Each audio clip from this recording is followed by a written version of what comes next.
E aí, tudo certo? Sabe, hoje em dia o trabalho define boa parte de quem a gente é, né? Mas olha, nem sempre foi assim. Vamos embarcar uma viagem incrível pela história para sacar como a própria ideia de trabalhar mudou, tipo, completamente com o passar do tempo. Então, para começar, vamos jogar essa pergunta no ar. Porque pensa bem, trabalhar é muito mais do que só pagar as contas. É algo que molda a nossa identidade, que organiza a sociedade inteira. E é essa pergunta que vai ser nosso guia nessa jornada. Beleza, vamos lá.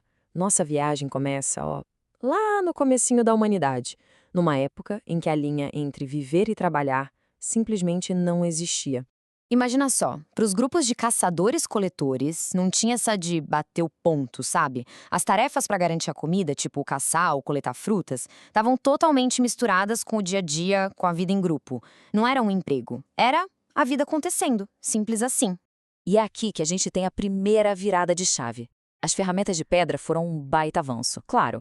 Mas a revolução mesmo, aquela que mudou o jogo, veio uns 12 mil anos atrás com a agricultura.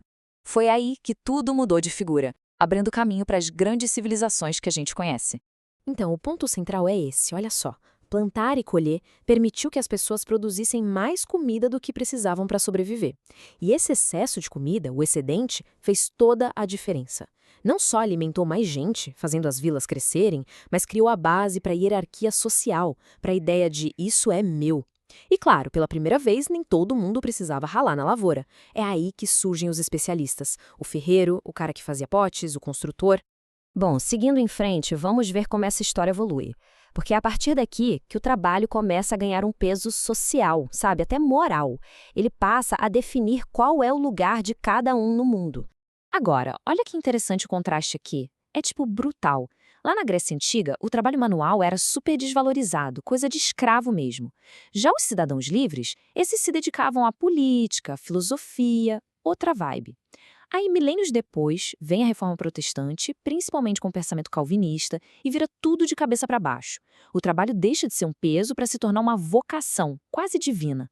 E a grande sacada é essa: a grana, a prosperidade material, passa a ser vista como um sinal de salvação.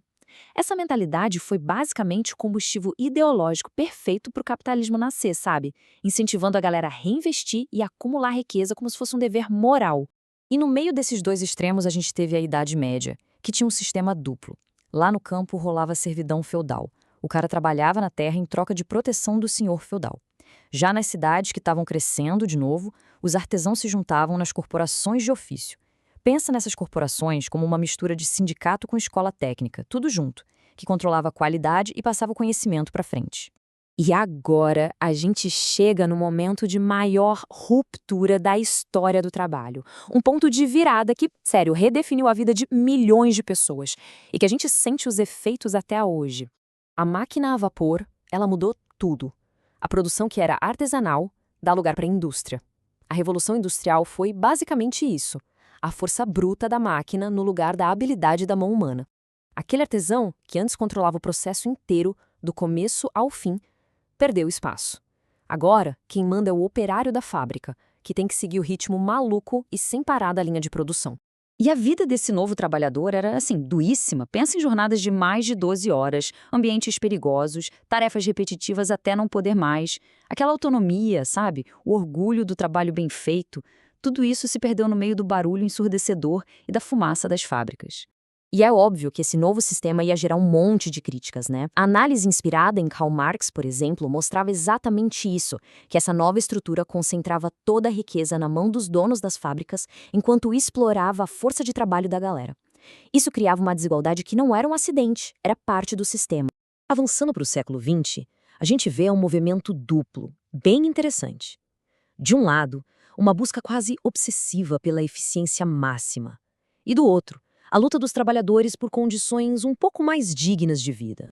E a grande ideia por trás dessa busca por eficiência era o chamado Taylorismo. A lógica era simples: tratar a produção como uma ciência. Era estudar cada gesto, cada movimento do trabalhador para eliminar qualquer coisinha desperdiçada e acelerar a produção no talo. E como funcionava na prática? Basicamente assim: o gerente observava, cronometrava, quebrava o trabalho em tarefas minúsculas e depois treinava o operário para fazer só aquilo, repetidamente, o mais rápido possível. É um modelo que tornou possível a linha de montagem do Henry Ford, sabe? Mas que, por outro lado, aprofundou ainda mais aquela sensação de alienação do trabalhador. Só que a história nunca é uma via de mão única. Enquanto a gerência estava lá, cronometrando cada segundo, os trabalhadores estavam se unindo. A organização em sindicatos ganhou uma força tremenda e, na base de muita luta, muita greve, muita mobilização, direitos que hoje parecem básicos começaram a ser conquistados. Coisas como a jornada de 8 horas, férias, segurança no trabalho. E tudo isso nos joga direto nos dias de hoje, numa era marcada por uma nova revolução, a digital, que está, de novo, virando o mundo do trabalho de ponta cabeça.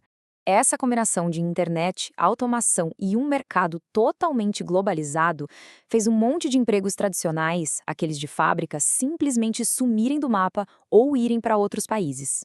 Só que, ao mesmo tempo, isso abriu espaço para novas formas de trabalho, bem mais flexíveis, é verdade, mas também bem mais instáveis. E a cara dessa nova era é a tal da gig economy, a economia dos aplicativos. Plataformas como Uber, iFood são os exemplos perfeitos. O negócio delas não é empregar, é conectar quem precisa de um serviço com quem está a fim de fazer esse serviço, como um profissional autônomo. E esse quadro aqui resume bem o dilema, né? De um lado você tem a promessa da flexibilidade, de ser o seu próprio chefe, mas do outro lado tem a realidade. A insegurança financeira, a falta de direitos básicos como férias ou seguro e um pagamento que depende de algoritmos que, sejamos sinceros, ninguém entende direito como funcionam. É uma troca bem complicada. E assim a gente chega ao fim da nossa viagem, olhando para o agora e tentando enxergar o que vem pela frente. E olha, o desafio que a gente tem hoje é gigante. O que a gente viu foi essa transformação incrível. O trabalho deixou de ser só uma questão de sobrevivência para virar o eixo da nossa vida, a principal fonte da nossa identidade. Pensa bem, qual é a primeira coisa que a gente pergunta quando conhece alguém? E aí, trabalha com o quê? Tá vendo? E a gente encerra com a grande questão que define a nossa época. Para que lado essa balança vai pender afinal? Para a autonomia e a flexibilidade total que os novos modelos prometem, ou para a busca por novas maneiras de garantir a segurança e a dignidade que foram conquistadas com tanta, mas tanta luta? O futuro do trabalho está sendo escrito agora, nesse exato momento. E essa é uma questão que, no fim das contas, envolve todo mundo.